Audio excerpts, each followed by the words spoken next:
പിണറായി കൂട്ടിക്കെട്ടൂലടോ. പിണറായിന്റെ മോളല്ലേ വീണ, അല്ലേ? പിണറായി ഇവിടുത്തെ ഏതെങ്കിലും ഒരു വീണക്ക് കരിമണൽ കമ്പനി 2.78 കോടി കൊടുക്കോ ഗോവിന്ദ? പറയടോ ഗോവിന്ദ. ഏതെങ്കിലും ഒരു വീണക്ക് കരിമണൽ കർത്തായുടെ കമ്പനി 2.78 കോടി കൊടുക്കോ? പറയടോ. കൊടുത്തത് എന്തിനാ കൊടുത്തത്?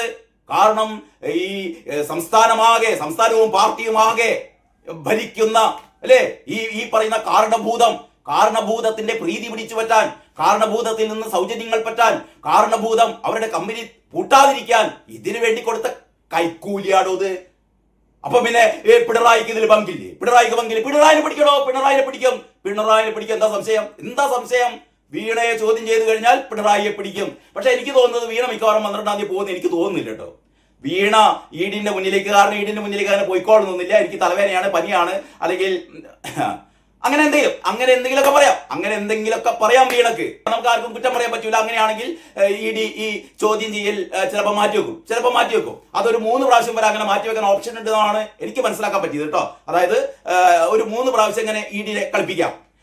4-ാം പ്രാവശ്യം പറഞ്ഞു കഴിഞ്ഞാൽ ഇഡി നേരിട്ട് അന്വേഷിച്ച് വരും. 4-ാം പ്രാവശ്യം അങ്ങനെ പറഞ്ഞാൽ ഇഡി നേരിട്ട് കണ്ട് അന്വേഷിച്ച് വരും, പിടിച്ചു കൊണ്ടുപോകും. പിന്നെ അതിന്റെ മുമ്പ് വേണമെങ്കിൽ എവിടെ പോകാം? കോടതി പോകാം. പക്ഷെ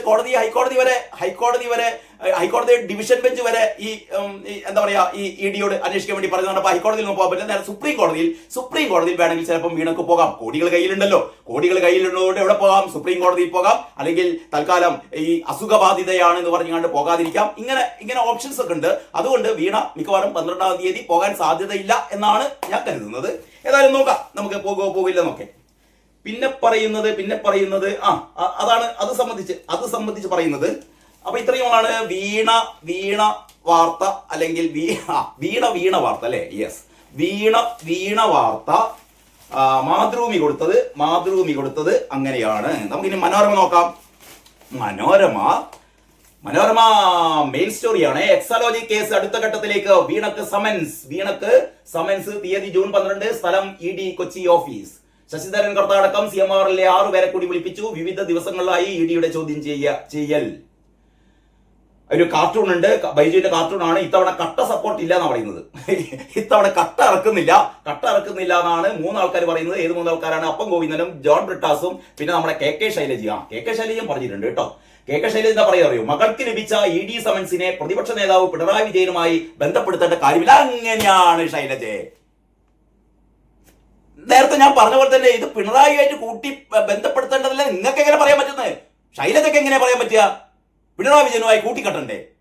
ശൈലജന്റെ മോക്ക് ഈ പറയുന്ന കറുത്ത പൈസ കൊടുക്കൂല്ലല്ലോ. പിണറായിന്റെ മോക്കല്ലേ കൊടുത്തത്. ഇനി ഇപ്പോഴാണ് കൊടുക്കൂല. അന്ന് ഇയാൾ മുഖ്യമന്ത്രി ആയതുകൊണ്ട് കരിമണൽ കർത്തായുടെ കമ്പനി നടത്തണമെങ്കിൽ പിണറായിയുടെ ഒരു NOC വേണം. അതിന് വേണ്ടിയിട്ട് കൊടുത്തു. അത് ഇനിയിപ്പൊ എന്തിനാ ശൈലജ പിണറായിനെ പേടിക്കണ്? അല്ലേ, എന്തിനാ പേടിക്കണ്? പിറക്കാതെ പോയ മോൻ പറഞ്ഞു പറയോ? ഞങ്ങളിവിടെ ആ 3 സ്ത്രീകൾ ഇപ്പൊ എന്താ ചെയ്യുന്നത് എനിക്ക് അറിയില്ല കേട്ടോ. അതായത് ശൈലജ പണ്ട് പറഞ്ഞതാണല്ലോ, ഏതോ ഒരു 3 സ്ത്രീകൾ അവര് ജീവിക്കുന്നത് എന്തുകൊണ്ടാണെന്ന് വെച്ചാൽ ഞങ്ങളെ സംരക്ഷിക്കാൻ പിറക്കാതെ പോയൊരു മോനുണ്ടല്ലോ എന്ന് 3 സ്ത്രീകൾ പറഞ്ഞിരുന്നു അത്രേ. ആ 3 സ്ത്രീകൾ എവിടെയാണ് ശൈലജ? എവിടെയാ? കള്ളത്തരം പറയുന്നതിന് ഒരു ലിമിറ്റൊക്കെ വേണ്ടേ, അല്ലേ? ഏതായാലും ശൈലജ പറഞ്ഞതാണ്, സമൻസ് വരട്ടെ, അതിന്റെ രേഖകളൊക്കെ അവർ ഹാജരാക്കും. വീണക്ക് എന്ത് രേഖയാണ്? മറ്റേ ശങ്കരാടി കാണിച്ചു കൊടുത്ത മാതിരി ഈ രേഖ വീണ ഹാജരാക്കും. അന്വേഷണം തെറ്റായി പോയെന്ന് അന്വേഷണ ഏജൻസിക്ക് പറയട്ടോ. മറ്റേ KK ശൈലജ ഇപ്പം തന്നെ വിധി പ്രഖ്യാപിച്ചിട്ടുണ്ട്. അതായത് എന്താ പറയുന്നത് അറിയോ? അന്വേഷണം തെറ്റായി പോയി എന്ന് അന്വേഷണ ഏജൻസിക്ക് പറയേണ്ടി വരും, ഇഡിക്ക് പറയേണ്ടി വരും. ഞങ്ങളുടെ അന്വേഷണമൊക്കെ തെറ്റായി പോയി. വീണമോള് ഒരു കുറ്റവും ചെയ്തിട്ടില്ല. ഈ 2.78 കോടി എന്ന് പറഞ്ഞാൽ അതിനെന്തെങ്കിലും കാരണം കാണിക്കട്ടെ. 2.78 കോടിക്ക് കാരണം കാണിക്കണ്ടേ ശൈലജ്? പിന്നെ ഇങ്ങനെ തെറ്റിപ്പോയി എന്ന് പറയാ. അപ്പൊ ഈ നാട്ടിലെ SFIOക്കും ROCക്കും ഇന്റർവ്യൂ സെറ്റിൽമെന്റ് ബോർഡിനും എല്ലാ കേന്ദ്ര ഏജൻസികൾക്കും തെറ്റുപറ്റിപ്പോയി എന്നാണോ പറയുന്നത്? ഇനിയും ഇങ്ങനെ ആസനം കഴുകിയിരിക്കണോ ശൈലജയെ? ഉളുപ്പുണ്ടോ? രാവിലെ തന്നെ ഇങ്ങനെ വന്നിട്ട് ഇമാതിരി ഈ ജോൺ ബ്രിട്ടാസ് പറഞ്ഞതിൽ കൊടുത്തിട്ടുണ്ട്, നിയമം നിയമത്തിന്റെ വഴിക്ക് പോകട്ടെ, വീണയുടെ എല്ലാ പണമിടപാടുകളും ബാങ്ക് വഴിയാണ്. എല്ലാ പണമിടപാടുകളും ബാങ്ക് വഴിയാണ്. ഇവനെ കണ്ടല്ലോ, ഇവനൊക്കെ ഞാൻ പറയുന്നില്ല. നിലവിലെ മന്ത്രിയുടെ പണമിടപാട് നോക്കുമ്പോൾ വീണയുടെ കേസ്, അതിന്റെ കൂടെ മൂപ്പര് പറയുന്നത് നിലവിലെ മന്ത്രിമാരുടെ പണമിടപാട് നോക്കുമ്പോൾ, നിലവിലെ മന്ത്രിമാരാരാണ്? രമേശ് ചെന്നിത്തലയും പി കെ കുഞ്ഞാലിക്കുട്ടിയുടെയും പണമിടപാട് നോക്കുമ്പോൾ വീണയുടെ കേസ് എത്രയോ ചെറുതാണ്. അപ്പൊ ഇവരെ മാതിരി വീണയും മാതിരി തോന്നിയാസൊക്കെ ചെയ്തിട്ടുണ്ടെന്നാണ് പറയുന്നത്. പക്ഷെ ഇത് ചെറിയതാണ്. വീണയുടേത് ചെറിയത്. ബെൽറ്റ് നടത്തിയത് RCയും PKയുമാണ് എന്നാണ് ഇയാൾ പറഞ്ഞു വെക്കുന്നത്. അതിന്റെ ഒരു ഗൂഢാലോചനയുണ്ട്. ഞാൻ കഴിഞ്ഞ ദിവസം ഒരു വീഡിയോ ചെയ്തിരുന്നു. ഇയാൾ പറയാതെ പറയുന്നത് എന്താണെന്നറിയോ? RC PK എന്നുള്ളതിനേക്കാളും മേലെ വേറൊരു ഇനീഷ്യൽ ഉണ്ട്, അത് PV ആണ്. ആ PV ആരാണ്? പിണറായി വിജയനാണ് എന്ന് കരിമണൽ കർത്ത തന്നെ പറഞ്ഞിട്ടുണ്ട്. മാത്രമല്ല രേഖകളിൽ തന്നെയുണ്ട്, ഇയാളുടെ ഡയറിയിൽ എഴുതി വെച്ചിട്ടുണ്ട്. അത് ഇന്ററിം സെറ്റിൽമെന്റ് ബോർഡിന്റെ, ഈ പറയുന്ന ക്വാസി ജുഡീഷ്യൽ ബോഡിയായ ഇന്ററിം സെറ്റിൽമെന്റ് ബോർഡിന്റെ ഈ വിധി പ്രസ്താവത്തിലുണ്ട്. അത് SFIയുടെ കയ്യിലുണ്ട്, അത് ROCയുടെ കയ്യിലുണ്ട്, അതിപ്പോ EDയുടെ കയ്യിലും എത്തിയിട്ടുണ്ട്. ഇനിയും ബ്രിട്ടാസെ എന്തിനാടോ ഇങ്ങനെ ചെലക്കുന്നത് അല്ലേ? CMRL നൽകിയ എല്ലാ രാഷ്ട്രീയ സംഭാവനകളിലും അന്വേഷണം വേണം. അതും പറയുന്നു. CMRL നടത്തിയ എല്ലാ രാഷ്ട്രീയ സംഭാവനകളിലും PVക്കെതിരെയും പിണറായി വിജയനെതിരെയും അന്വേഷണം വരണം. പിണറായി വിജയനെതിരെ അന്വേഷണം വരണം. ആരാ പറയുന്നത്? ബ്രിട്ടാസ് പറയാണ് പിണറായി വിജയനെതിരെയും എന്ത് ചെയ്യണം? അന്വേഷണം വരണം. എന്തൊക്കെ കേൾക്കണല്ലേ. ഇനി ഇതിന്റെ ഉള്ളിലുണ്ട് കയ്യൂക്കിനിയില്ല. കയ്യൂക്കിനിയില്ല ഏത് പേജിലാണ്? 9ാം പേജിൽ. 9ാം പേജ് വരട്ടെ. 9ാം പേജിൽ മെയിൻ സ്റ്റോറിയാണ്. ടി വീണ സമൻസിലൂടെ മുൻകൂട്ടി അറിയിച്ചുള്ള ചോദ്യം ചെയ്യൽ കയ്യൂക്കിനിയില്ല. ഇനി കയ്യൂക്കില്ല, ഇനി ഇഷ്ടികായിട്ട് പോകുന്നില്ല. അന്ന് പോയതിന്റെ 26 എണ്ണാണ് പിടിയിലായത്, കസ്റ്റഡിയിലായത്. 300 ആൾക്കെതിരെ കേസ്. ഇനിയും ഇവരെ ഇളക്കി വിട്ടാൽ വരില്ല, ആരും വരില്ല. ആര് വരാൻ അല്ലേ? ഈ പറയുന്ന വീണയ്ക്ക് വേണ്ടിയിട്ട് ഇനി എന്തിന് ഞങ്ങൾ ഇങ്ങനെ ഞങ്ങളുടെ ജീവിതം കോഞ്ഞാട്ടയാക്കുന്നു എന്ന് അന്തംഗമ്മികൾ വരെ ചിന്തിക്കാൻ തുടങ്ങിയിരുന്നു. അപ്പൊ കയ്യൂക്കി ഇനി ഇല്ല എന്നാ പറയുന്നത് കേട്ടോ.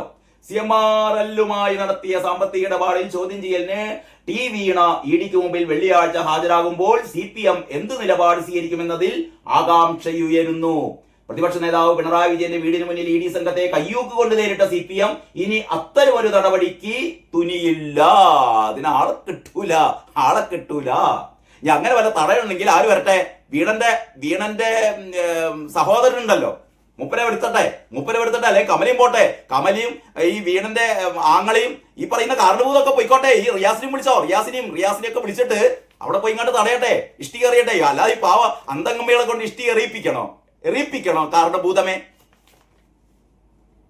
EDയെ നേരിടാൻ കല്ല്, ഇഷ്ടിക, വടി, മുട്ട തുടങ്ങിയവ കൊണ്ട് തെരുവിലിറങ്ങിയ പ്രവർത്തകർക്കെതിരെ വധശ്രമം അടക്കമുള്ള ജാമ്യമില്ലാ വകുപ്പുകളാണ് പോലീസ് ചുമത്തിയിരിക്കുന്നത്. കണ്ടാൽ അറിയാവുന്ന 300 പേർ പ്രതിപട്ടികയിലുള്ള കേസിൽ ഇതുവരെ 26 പേർ അറസ്റ്റിലായി. ED കൂടി കക്ഷി ചേരാനിരിക്കുകയാണ്. ED ആവശ്യപ്പെടുന്നു CBI വരണം. CBI കൂടി വന്നു കഴിഞ്ഞാൽ ഇതിന് ഗൂഢാലോചന നടത്തിയ, അതായത് ഈ പിള്ളേരെ കൊണ്ട് ഇഷ്ടിക എറിയിപ്പിച്ചത് ആര് പറഞ്ഞിട്ടാണ് എന്ന് ചോദിച്ചാൽ, ഈ പിള്ളേര് അത്യാവശ്യം നല്ല രീതിയിൽ ചോദ്യം ചെയ്താൽ പിള്ളേര് പറയും അത് അപ്പം ഗോവിന്ദൻ പറഞ്ഞിട്ടാണ്, ബ്രിട്ടാസ് പറഞ്ഞിട്ടാണ്, ശിവൻകുട്ടി പറഞ്ഞിട്ടാണ്, വി ജോയ് പറഞ്ഞിട്ടാണ്, കാരണഭൂതം പറഞ്ഞിട്ടാണ് എന്ന് പറഞ്ഞാൽ, കാരണഭൂതം അവസാനം പറഞ്ഞിട്ടുണ്ടല്ലോ, നമുക്ക് ഒരുമിച്ച് ഇറങ്ങുകയല്ലേ. മരുവൻ പറഞ്ഞിട്ടുണ്ടല്ലോ അവസാന ശ്വാസം വരെ നിങ്ങൾ എന്ത് ചെയ്യണം? ഇഷ്ടിക എറിയണം. അവസാന ശ്വാസം വരെ മുട്ടെറിയണം എന്നൊക്കെ ആര് പറഞ്ഞിട്ടുണ്ട്? മരുവനും പറഞ്ഞിട്ടുണ്ട്. ഫുൾ തമാശയാണല്ലേ.